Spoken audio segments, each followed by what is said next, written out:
যিনি কিনা বারবার তিনবারের প্রধানমন্ত্রী বেগম খালেদা জিয়া, আপসহীন নেত্রী, যিনি দেশকে ভালোবেসেছেন, দেশের মানুষকে ভালোবেসেছেন, দেশের জন্য কারাবরণ করেছে, তবু বাতিলের সামনে মাথা নত করে নাই, মাথা নত করে নাই, মাথা নত করে নাই। কথা বলেন ঠিক কিনা?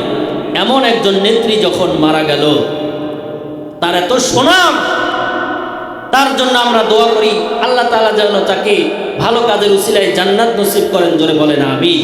দেখেন, এত বড় একজন দেশের প্রধানমন্ত্রী হওয়ার পরেও, এত জনপ্রিয়তা থাকার পরেও তার একটি মাত্র সন্তান, তার জানাজা করার সৌভাগ্য হলো না, তার জানাজা করবার মতো সৌভাগ্য তার হলো না। বলেন কি লাভ? এই যে আজকে তিনি মারা গেলেন, তার সঙ্গে কি কেউ গেছে? কেউ যায় নাই। তার আমল গেছে আর ঈমান গেছে। এই জন্য আমাদের ঈমান এবং আমল ঠিক রেখে বাকি যত কাজ আছে সেগুলো আমাদেরকে করতে হবে। আর একটি কথা, সেটি হলো আজকে 30শে ডিসেম্বর, আর একদিন পরেই আমাদের 2026 সাল আসবে। কিন্তু একটি কথা আমি বলতে চাই, আজকে আমাদের বাংলাদেশে দেখা যায় ইহুদি খ্রিস্টানদের কালচার শুরু হয়ে গেছে। 31st নাইট উদযাপন করে, তারা রাত 12টা পার হইলে আতশবাজি, ফটকাবাজি ফুটায়। এগুলো মুসলমানের কোনো কালচার হতে পারে না। এটা বিজাতি বিধর্মীদের কালচার। কথা বলেন ঠিক কিনা? এটা দুনিয়ার কোনো মানুষ এটা পালন করতে পারলেও কোনো মুসলমানের সন্তান এটা পালন করতে পারে না। আর যারা পালন করবে এরা কোনো মুসলমানের সন্তান হতে পারে না। তারা হ্যাপি নিউ ইয়ার, তারা 26 সালকে সুস্বাগতম জানায়, আনন্দের বিষয় জানায়। আমি আপনাদের কাছে একটা প্রশ্ন করতে চাই, বলেন, প্রত্যেক নতুন জিনিস কি আনন্দের বিষয় হয়? প্রত্যেক নতুন জিনিস কি আনন্দের বিষয় হয়? বিষয় হয় না। হয়তো জবাব দিতে ভয় পাচ্ছেন যে নতুন জিনিস তো আনন্দের বিষয়ই হয়, নতুন জিনিসই তো আনন্দের বিষয়। বাজার থেকে একটা নতুন জামা কিনে আনলে ভিতরে একটা আনন্দ ফিল হয় কি হয় না? বলেন, হয়। তো অনুরূপভাবে আপনারা হয়তো জবাব দিতে সাহস পাচ্ছেন না, কিন্তু আমি বলতে চাই প্রত্যেক নতুন জিনিস আনন্দের বিষয় হয় না। তাই যদি হবে, আপনার আমার মহল্লায়, আপনার আমার পাড়ায়, আপনার আমার বাড়িতে একজন মানুষ যখন মৃত্যুবরণ করে, তার জন্য কি পুরান কাপড়ের কাপড় আনা হয় নাকি নতুন কাপড়ের কাপড় আনা হয়? বলেন, নতুন কাপড়ের কাপড় আনা হয়। এই নতুন কাপড়ের কাপড় কি আনন্দের বিষয় হয়? জোরে বলেন, আনন্দের বিষয় হয় না। একজন ফাঁসির আসামির জন্য যখন ফাঁসির রশি আনা হয়, সেই রশিটা নতুন হয়, কিন্তু এই নতুন ওই ফাঁসি আনার জন্য আনন্দের বিষয় হয় না, এটা তার দুঃখের বিষয় হয়। কথা বলেন ঠিক কিনা? অনুরূপভাবে আমাদের 2025 সাল বিদায় নিচ্ছে, এটা আমাদের আনন্দের বিষয় নয়, দুঃখের বিষয়। এজন্য আমরা মুসলমান গত 1 বছরের ভিতরে কি আমল করতে পেরেছি, কি আমল করতে পেরেছি।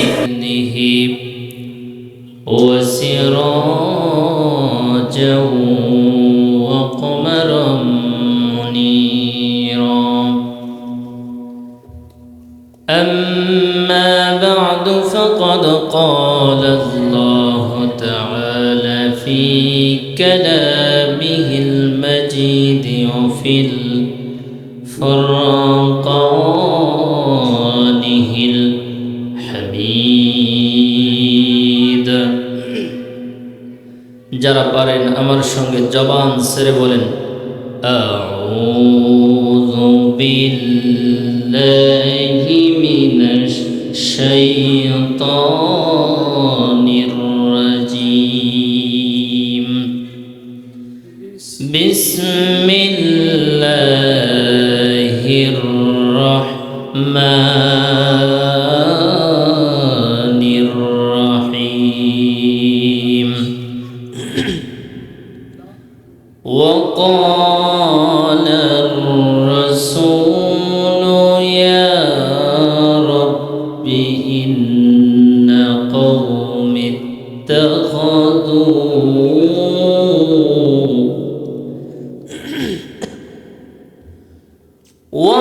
وقال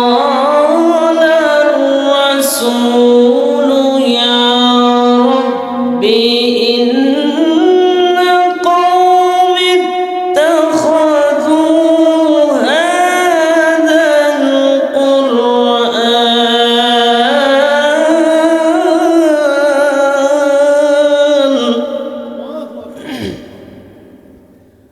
هذا القرآن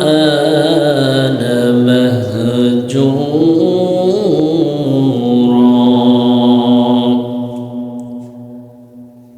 الله أكبر ولله الحمد بسم الله الرحمن الرحيم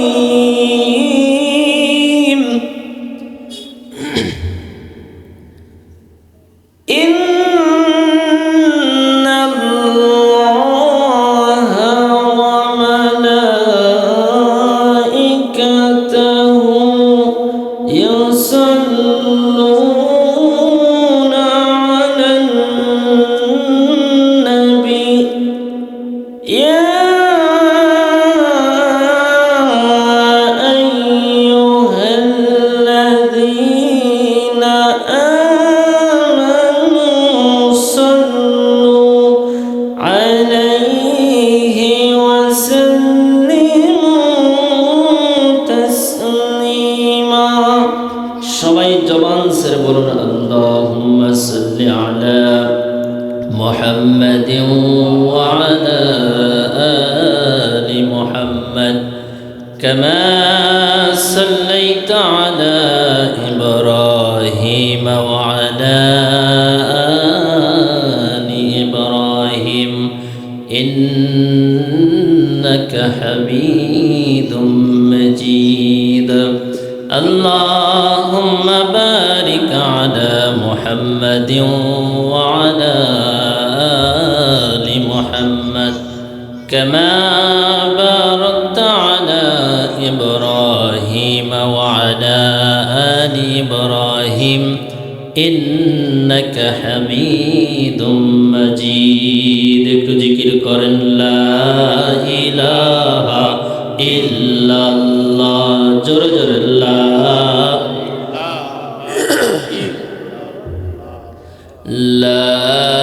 ইলাহা ইল্লাল্লাহ জোরে লা ইলাহা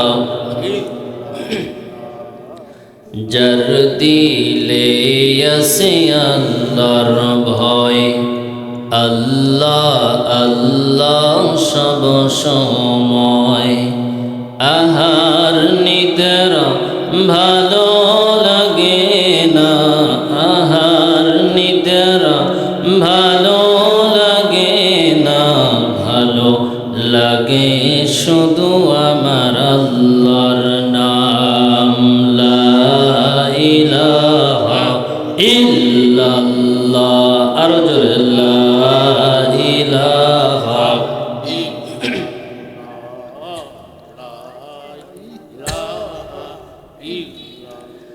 বহু দূরে মদিনা কেমনে যাব জানি না দয়ার আল্লাহ দয়া করো দয়ার আল্লাহ দয়া করো যাব মদিনা লা ইলাহা ইল্লাল্লাহ আরজুল্লাহ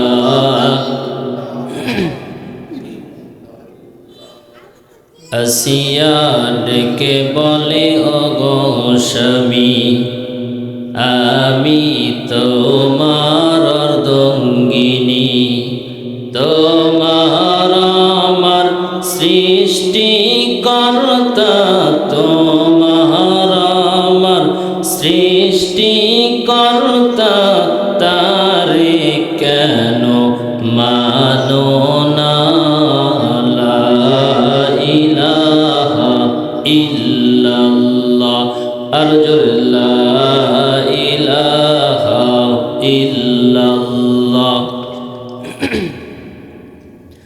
লা ইলাহা ইল্লাল্লাহ মুহাম্মাদুর রাসূলুল্লাহ সবাই জবান ছেড়ে বলেন সাল্লাল্লাহু আলাইহি ওয়াসাল্লাম উত্তরবঙ্গের ঐতিহ্যবাহী জেলা বগুড়া জেলার শেরপুর থানার আল ফাতিহা রহমানিয়া মাদ্রাসার উদ্যোগে ওয়াজ ও দোয়ার মাহফিল। এই মাহফিলের সম্মানিত সুযোগ্য সভাপতি সাহেব মাওলানা মোহাম্মদ এজাজ উদ্দিন, ইমাম কেন্দ্রীয় শাহী জামে মসজিদ শেরপুর বগুড়া। প্রধান অতিথি জনাব মোহাম্মদ হুমায়ুন কবির, ভারপ্রাপ্ত কর্মকর্তা, শিবগঞ্জ চাঁপাই নবাবগঞ্জ। মঞ্চে বসা মান্যগণ্য ব্যক্তিবর্গগণ, আমার সামনে কোরআন প্রেমিক, হাদিস প্রেমিক, আল্লাহ প্রেমিক, নবী প্রেমিক, তাওহীদি মুসলমান ভাইরা, পর্দার আড়ালে বসে আছেন সম্মানিতা আমার মা ও বোনেরা, সকলের প্রতি আবারও হৃদয় নিগ্রানো সালাম। আসসালামু আলাইকুম ওয়া রাহমাতুল্লাহি ওয়া বারাকাতুহু। আলোচনার শুরুতেই আমি জানতে চাই আপনারা সবাই কেমন আছেন? আলহামদুলিল্লাহ। বলেন তো, ভালো রাখার মালিক একজন, তিনি কে? আল্লাহ। আবার অসুস্থতা দিয়ে, ভয় ভীতি, ক্ষয়ক্ষতি দিয়ে ধৈর্যের পরীক্ষা যিনি নিতে পারেন, তিনিও কে? আল্লাহ। আল্লাহ। সে আল্লাহ পাক আমাদেরকে চেয়েছেন বিদায় এখানে এনেছেন। সে আল্লাহর প্রতি আমাদের শুকরিয়া আদায় করার দরকার আছে না নাই? আছে। এজন্য আমরা দিল থেকে মহাব্বত দিয়ে, হৃদয়ের সবটুকুন ভালোবাসা, আবেগ, অনুভূতি উজাড় করে দিয়ে, জবানে জবান মিলে উচ্চ আওয়াজ চিৎকার দিয়ে চিল্লায় বলি আলহামদুলিল্লাহ। দুরুদ সালাম পেশ করে নিচ্ছি আবারও সেই বিশ্ব নবীর প্রতি, যিনি কিনা সর্বকালের, সর্বযুগের সর্বশ্রেষ্ঠ মহামানব, বিশ্ব নবী জনাবে মুহাম্মদুর রাসূলুল্লাহ। সকলে বলুন সাল্লাল্লাহু আলাইহি ওয়াসাল্লাম। আজকের এই মাহফিলে আসতে পেরে আপনারা খুশি না বেজার? যদি হয়ে থাকেন খুশি, মুখে নিয়ে হাসি, আরো একটা বার আল্লাহর শুকরিয়া আদায় করি, বলি আলহামদুলিল্লাহ। আলহামদুলিল্লাহ। সম্মানিত প্রিয় উপস্থিতি, আজকের এই মাহফিলটা একটি মাদ্রাসার উদ্যোগে। আজকে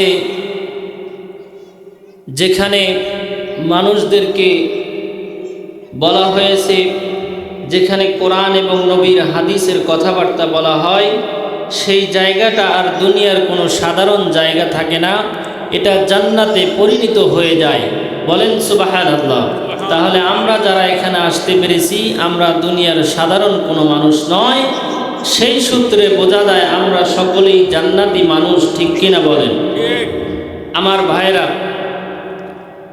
আজকে দেখেন পৃথিবীতে আমাদেরকে, আমাদের জন্য আল্লাহ পাক একটি কোরআন আল কারীম নাজিল করেছেন উপদেশ হিসাবে, কিন্তু আজকে সেই কোরআন আমাদের প্রত্যেকের ঘরে ঘরে আছে, কিন্তু আমল নাই। ভূমিকায় লম্বা করব না, সরাসরি আলোচনার দিকে চলে যাই। দেখেন আজকে এই কোরআন আছে, কিন্তু কোরআনের কার্যকর না থাকার কারণে আজকে ইসলাম শান্তির ধর্ম হওয়ার পরেও আমরা কিন্তু শান্তি পাই না। কথা বলেন ঠিক কিনা? আমরা শান্তি পাই নাই, আজও পাচ্ছিও না। এই কোরআনের যে কি মূল্য সেটা আমরা বুঝি না। যেমন সিম্পল একটা উদাহরণ দিই।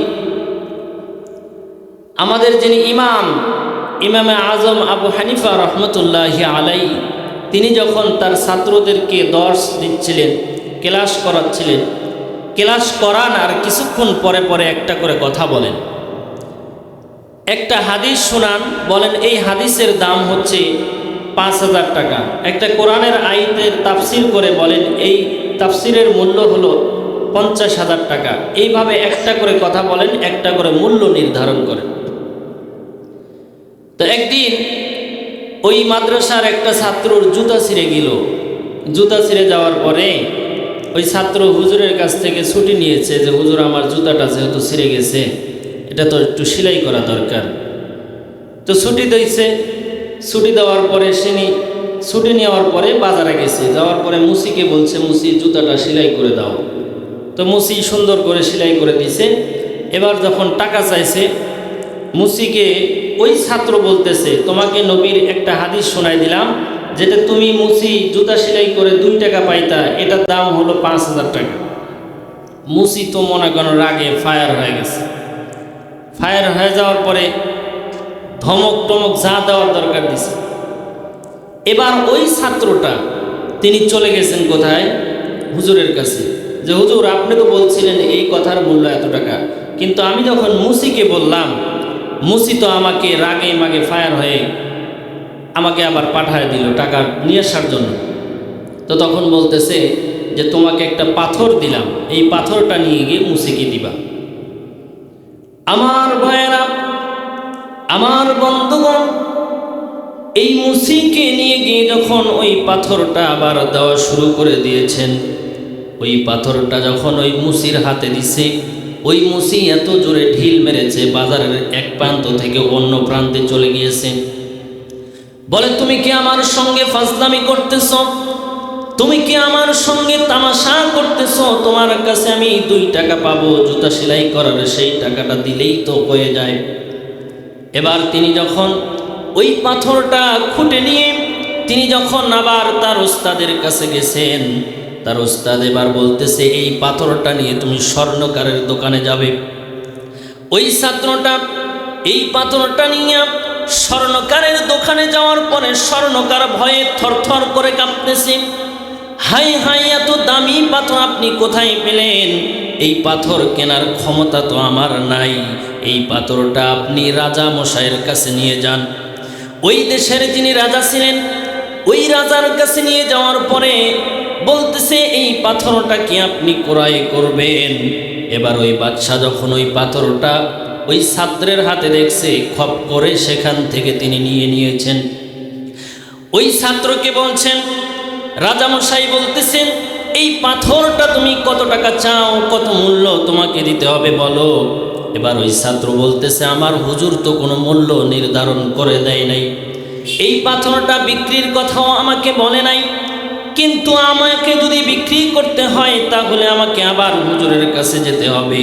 তখন ওই রাজামশাই বললেন, যদি অর্ধেক রাজ্যের সম্পদ চাই তবু আমি এই পাথরটা ক্রয় করব, তুমি তোমার হুজুরের কাছ থেকে শুনে আসো। এবার যখন তার হুজুরের কাছে গেছে, হুজুরের কাছে যাওয়ার পরে বলতেছে, এই পাথরটা তো মুসি দেখার পরে এত জোরে ঢিল মারলো, স্বর্ণকার থরথর করে কাঁপা শুরু করে দিল, এই পাথরটা কেনার ক্ষমতা আমার নাই। রাজামশাই এই পাথরটা কেনার জন্য পাগল হয়ে গেছে। বলে, এই পাথরটা কি? তখন বলে, এই পাথরটা হলো একটা হীরকখণ্ড, যেটা ওই মুসির চেনার ক্ষমতা নাই।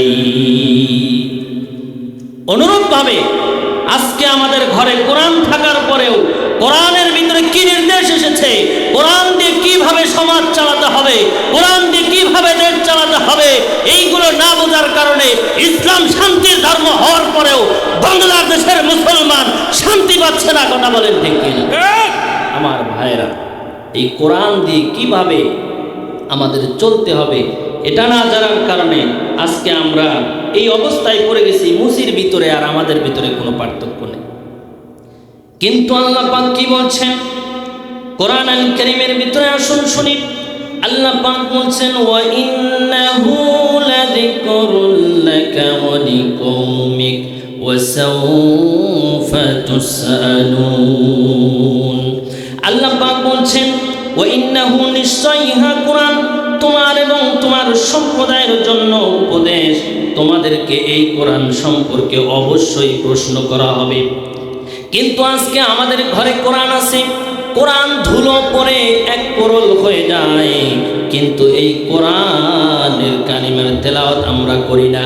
এই কোরআন থেকে আমরা দূরে থাকি, এই কোরআনের সম্পর্কে আমরা জ্ঞান রাখতে চাই না, এই কোরআনকে আমরা মানতে চাই না। কিন্তু এই কোরআন না পড়ার কারণে, এই কোরআনের ইলম অর্জন না করার কারণে আল্লাহ পাক বলছেন, ক্বালার রাসূল, কাল কঠিন কিয়ামতের ময়দানে নবী করিম সাল্লাল্লাহু আলাইহি ওয়াসাল্লাম নিজে আপনার আমার বিরুদ্ধে দাঁড়িয়ে যাবেন সাক্ষী হিসাবে। আল্লাহ পাক রব্বুল আলামিনের কাছে সেই দিন বলবে, ইয়া রব্বি ইন্না কওমি ইত্তাখাযু কুরআনা মাহজুরা, এই যে আমার কওমের লোকগুলো তারা এই কোরআনুল কারীম তাদের কাছে এসেছিল, তাদের কাছে ছিল, এই কোরআনুল কারীমের ইলম অর্জন করে নাই, এই কোরআনের জ্ঞান তারা অর্জন করে নাই, এই কোরআনকে তারা পরিত্যাজ্য মনে করেছে। এই আয়াতের তাফসীর ইবনে কাসিরের ভিতরে এসেছে, কোরআনকে পরিত্যাজ্য মনে করার আরেকটা অর্থ হলো মক্কার ভিতরে এই কোরআনুল কারীমের তেলাওয়াত যখন করা হতো, এই কোরআনুল কারীমের আয়াত যখন পাঠ করা হতো তখন সেখানকার মানুষগুলো হই হুল্লোড় করত। আজকেও দেখা যায় বাংলার জমিনে হাজার হাজার মাহফিল হয়, মাহফিলের ভিতরে লোক নাই, কিন্তু মেলার ভিতরে হই হই করার লোকের অভাব নাই। কথা বলেন ঠিক কিনা আমার ভাইরা? আল্লাহ পাক এই কোরআনুল কারীম যদি আমরা না শিক্ষা গ্রহণ করি, আল্লাহ পাক রব্বুল আলামিন আমাদেরকে কাল কঠিন কিয়ামতের ময়দানে অন্ধ অবস্থায় তুলবে। আমার কথা নয়, কোরআনুল কারীমের কথা। আসুন আমরা শুনি। আল্লাহ পাক বলছেন, ওয়ামান আ'রাদা আন যিকরি ফাইন্না লাহু মাঈশাতান দানকা ওয়া নাহশুরুহু ইয়াওমাল কিয়ামাতি আ'মা। আল্লাহ পাক বলছেন, এই কোরআন থেকে যারা বিমুখ হয়ে যাবে, এই কোরআন থেকে যারা দূরে সরে যাবে, আল্লাহ পাক তাদের জন্য দুনিয়া ও আখিরাতে সংকুচিত করে দেবে। দুনিয়ার সংকুচিত কোনটা? তাফসীরের ভিতরে এসেছে, দুনিয়াতে সে হাজার হাজার কোটি কোটি টাকার সম্পদের মালিক হতে পারে, কিন্তু তার ভিতর থেকে আল্লাহ পাক শান্তি কেড়ে নেবে। দ্বিতীয় নম্বরে হচ্ছে কবরটাকে তার কবরটাকে সংকুচিত করে দেওয়া হবে। এই কবরের ভিতরে এক পাশের মাটি অন্য পাশে তাকে চাপ দিয়ে সংকুচিত করে ফেলবে। আর কাল কঠিন কিয়ামতের ময়দানে ওয়া নাহশুরুহু ইয়াওমাল কিয়ামাতি আ'মা, অন্ধ করে তোলা হবে। অন্ধ করে তোলার পরে এবার ওই লোকগুলো আল্লাহকে বলবে, ক্বালা রাব্বি লিমা হাশারতানি আ'মা ওয়া ক্বাদ কুনতু বাসীরা। আল্লাহকে বলবে, ক্বালা রাব্বি, হে আমাদের রব, দুনিয়াতে তো আমরা অন্ধ ছিলাম না, দুনিয়াতে তো আমরা চক্ষুষ্মান ছিলাম, আমাদের চক্ষু ছিল, কিন্তু আপনি কেন আমাদেরকে আজকে অন্ধ করে তুললেন? আল্লাহ পাক সেই দিন বলবে, قال كذلك أتتك آياتنا فنسيتها وكذلك اليوم تنسى। আল্লাহ পাক বলবে, তোমাদের কাছে কোরআন এসেছিল, তোমাদের কাছে কোরআনের নির্দেশ এসেছিল, কিন্তু তোমরা এই কোরআনকে মানো নাই, এই কোরআনকে ভুলে গিয়েছিলে। আজকে আমি আল্লাহ তোমাদেরকে ভুলে গেলাম। বলেন, আল্লাহ যদি আমাদেরকে ভুলে যায়, কাল কঠিন কিয়ামতের ময়দানে স্বপ্ন যুগে হলেও কি আল্লাহর জান্নাতে যাওয়া যাবে? বলেন, যাওয়া যাবে? কশ্চিন কালেও যাওয়া যাবে না। তাহলে এই যে মাদ্রাসা যিনি করলেন, এই কোরআনুল কারীম আমাদের সবার শিক্ষা গ্রহণ করার দরকার আছে না নাই? বলেন, এই কোরআনুল কারীমের শিক্ষা যারা অর্জন করে, আর যারা অর্জন করার জন্য সন্তানদেরকে মাদ্রাসায় পাঠায়, এই দুনিয়াতে তারা কোরআনুল কারীমের শিক্ষা দেওয়ার কারণে ওই পিতামাতাগুলো কত বড় সৌভাগ্যবান হয় জানেন? ইলমে দ্বীন শিক্ষা দেওয়ার কারণে দুনিয়াতেও তারা সাফল্যতা অর্জন করে, কাল কঠিন কিয়ামতের ময়দানেও তারা সাফল্য অর্জন করবে। যদি প্রশ্ন করেন, হুজুর কিভাবে? আমি প্রমাণ দিয়ে যাব। যারা ইলমে দ্বীন শিক্ষা করে, একজন আলেম হয়, কোরআনুল কারীমের হাফেজ হয়, ওই সন্তান কখনো পিতামাতার সঙ্গে চোখ রাঙিয়ে কথা বলে না, ওই সন্তান কখনো বাবা মাকে বৃদ্ধাশ্রমে রেখে আসে না। কথা বলেন ঠিক কিনা?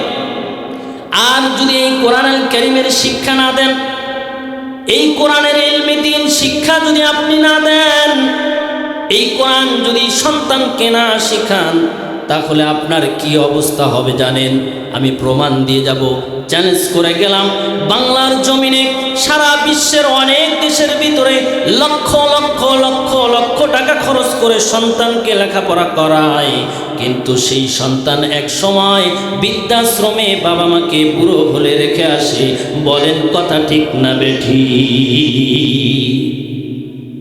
কিন্তু আমি বুকে হাত দিয়ে সাহস করে বলতে পারি, চ্যালেঞ্জ দিয়ে বলতে পারি, বাংলার জমিনে এমন কোনো আলেম নাই, এমন কোনো হাফেজ নাই, এমন কোনো ইলমে দ্বীন শিক্ষা অর্জনকারী সন্তান নাই যেই সন্তানটা তার বাবা মাকে বৃদ্ধাশ্রমে রেখে এসেছে। বলেন আছে না নাই? নাই। এটা যদি প্রমাণ চান, বৃদ্ধাশ্রমে চলে যাবেন।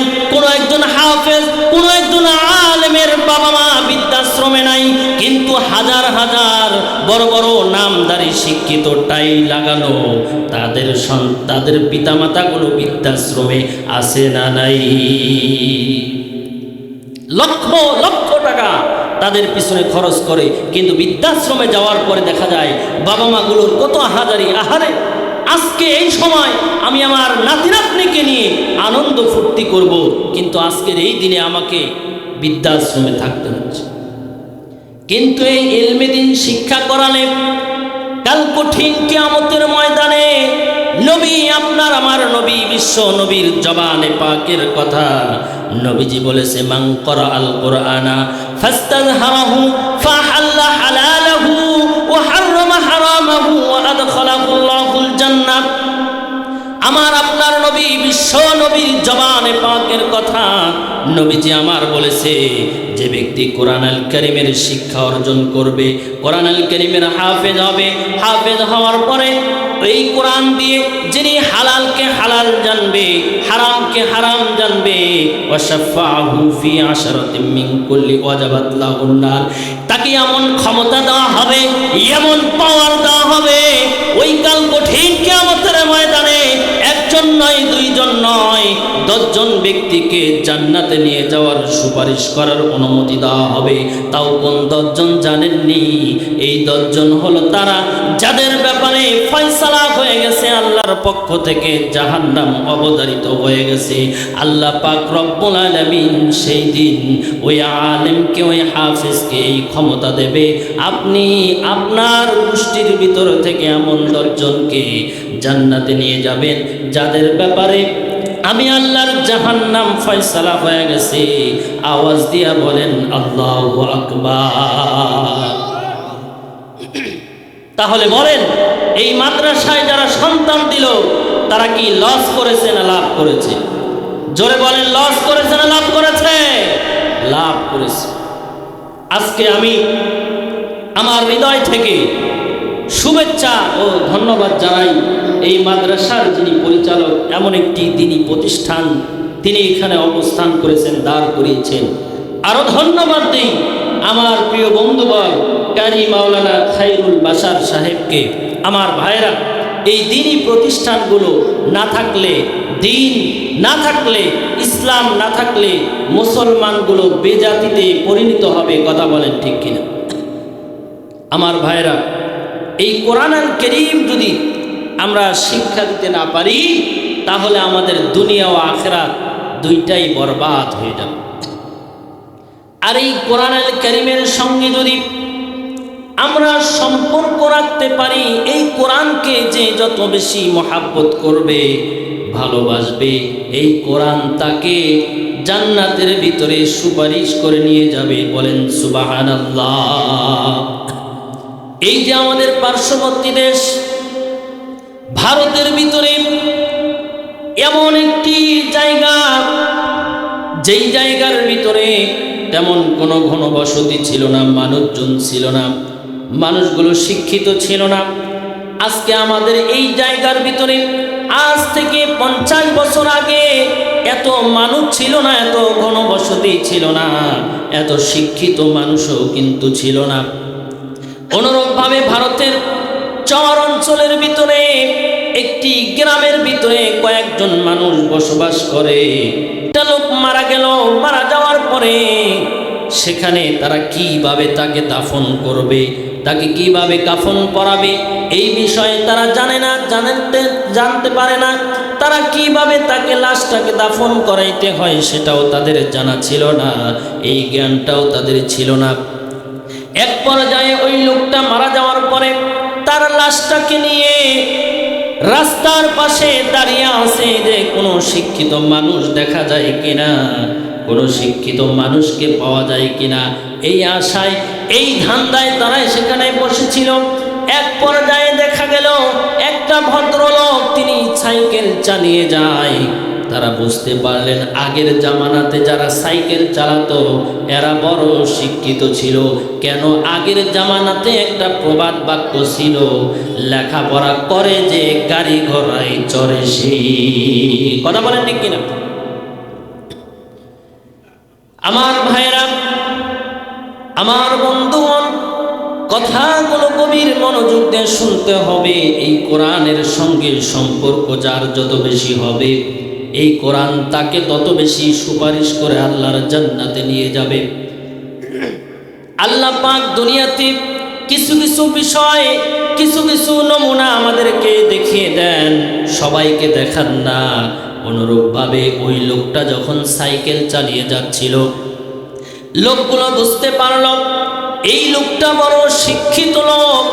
এই লোকটাকে তারা থামালো, থামানোর পরে বলতেছে, ভাই আমার, আপনাকে দেখে মনে হয় আপনি বড় শিক্ষিত মানুষ, আপনি বড় শিক্ষিত। আমরা এই লাশটা নিয়ে এখানে বসে আছি, আমরা মূর্খ সূর্খ মানুষ, চর অঞ্চলের মানুষ, আমাদের তেমন শিক্ষাগত যোগ্যতা নাই, আমরা তেমন শিক্ষিত না, কিন্তু কিভাবে দাফন কাফন করতে হয়, কিভাবে মাটি দিতে হয় আমরা তা জানি না। আপনি যদি এটা আমাদেরকে একটু দেখায় দিতেন, শিখায় দিতেন, আমরা বড় উপকৃত হতাম। এবার ওই লোকটা বলল, ভাই আমি ব্রিটিশদের চাকরি করি, সময় মতো যদি না যেতে পারি তাহলে আমার বড় ক্ষতি হয়ে যাবে, সমস্যা হয়ে যাবে। এবার যখন এই কথা বললেন, ওই লোকগুলো বলতেছে, আপনি শুধু একটু দেখা দিয়ে তাড়াতাড়ি চলে যাবেন। ওই লোকটা এবার তাদের কথা মতো তাড়াহুড়ো করে জানাজার নামাজটা শেষ করে দিয়া এবার যখন তাকে দাফন কাফন করে ফেলে দিলেন, দাফন কাফন করার পরে এক পর্যায়ে তিনি যখন তার অফিসে চলে যান, অফিসে যাওয়ার পরে তিনি বুকের ভিতরে হাত দিয়ে দেখে তার যে একটা আইডি কার্ড ছিল, সেই আইডি কার্ডটা আর তার কাছে নাই।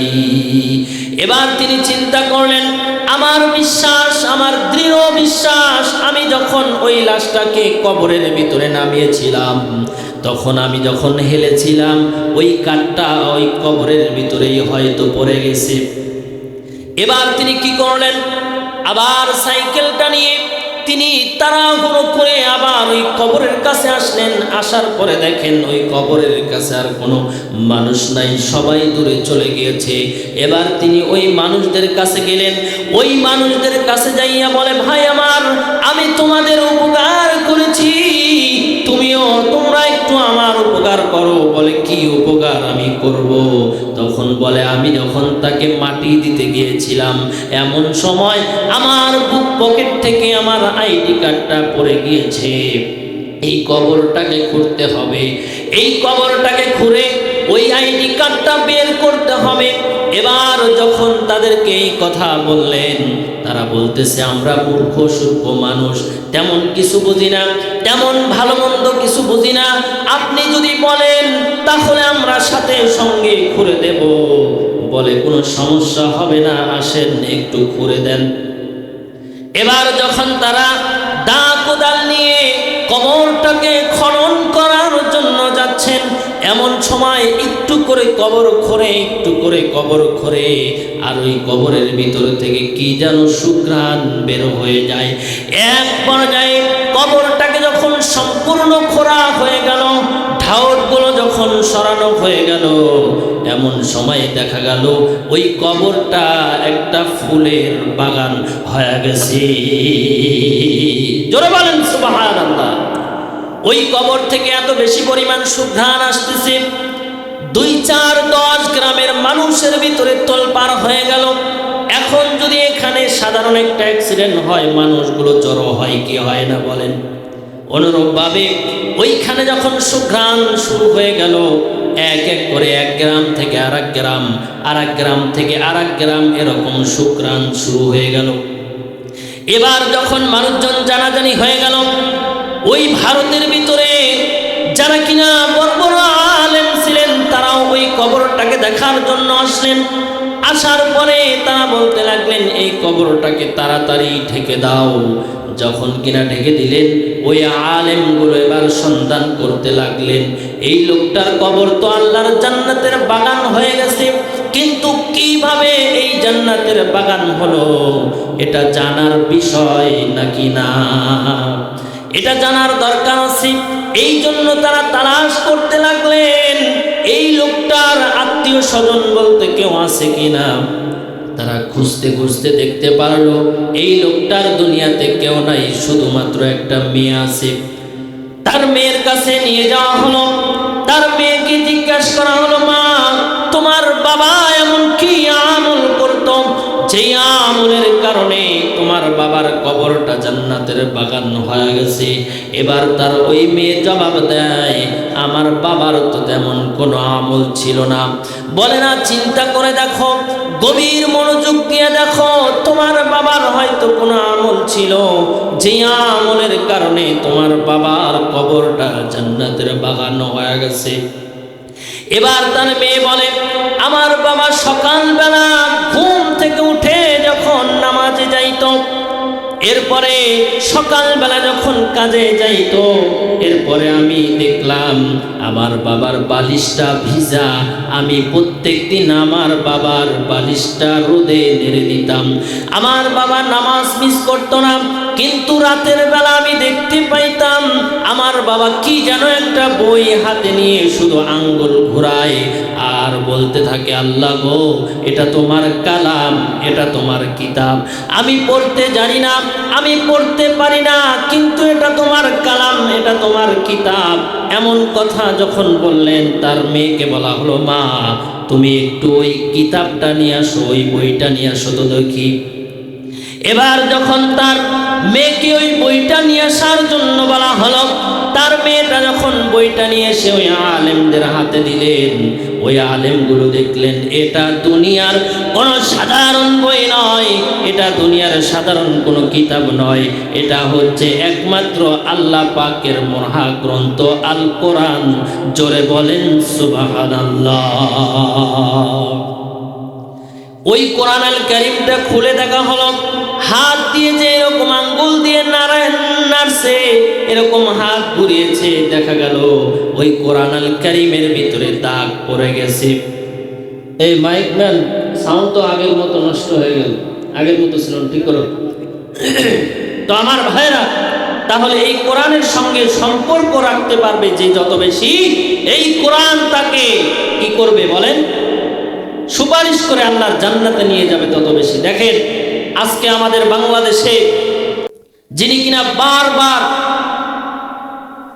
তিনবারের প্রধানমন্ত্রী বেগম খালেদা জিয়া, আপসহীন নেত্রী, যিনি দেশকে ভালোবেসেছেন, দেশের মানুষকে ভালোবেসেছেন, দেশের জন্য কারাবরণ করেছে, তবু বাতিলের সামনে মাথা নত করে নাই, মাথা নত করে নাই, মাথা নত করে নাই। কথা বলেন ঠিক কিনা? এমন একজন নেত্রী যখন মারা গেল, তার এত সুনাম, তার জন্য আমরা দোয়া করি আল্লাহ তাআলা যেন তাকে ভালো কাজের উসিলায় জান্নাত নসিব করেন। জোরে বলেন আমিন। দেখেন এত বড় একজন দেশের প্রধানমন্ত্রী হওয়ার পরেও, এত জনপ্রিয়তা থাকার পরেও তার একটি মাত্র সন্তান, তার জানাজা করার সৌভাগ্য হলো না, তার জানাজা করবার মতো সৌভাগ্য তার হলো না। বলেন কি লাভ? এই যে আজকে তিনি মারা গেলেন, তার সঙ্গে কি কেউ গেছে? কেউ যায় নাই। তার আমল গেছে আর ঈমান গেছে। এই জন্য আমাদের ঈমান এবং আমল ঠিক রেখে বাকি যত কাজ আছে সেগুলো আমাদেরকে করতে হবে। আর একটি কথা, সেটি হলো আজকে 30শে ডিসেম্বর, আর একদিন পরেই আমাদের 2026 সাল আসবে। কিন্তু একটি কথা আমি বলতে চাই, আজকে আমাদের বাংলাদেশে দেখা যায় ইহুদি খ্রিস্টানদের কালচার শুরু হয়ে গেছে। 31st নাইট উদযাপন করে, তারা রাত 12টা পার হইলে আতশবাজি, ফটকাবাজি ফুটায়। এগুলো মুসলমানের কোনো কালচার হতে পারে না। এটা বিজাতি বিধর্মীদের কালচার, কথা বলেন ঠিক কিনা? এটা দুনিয়ার কোনো মানুষ এটা পালন করতে পারলেও কোনো মুসলমানের সন্তান এটা পালন করতে পারে না।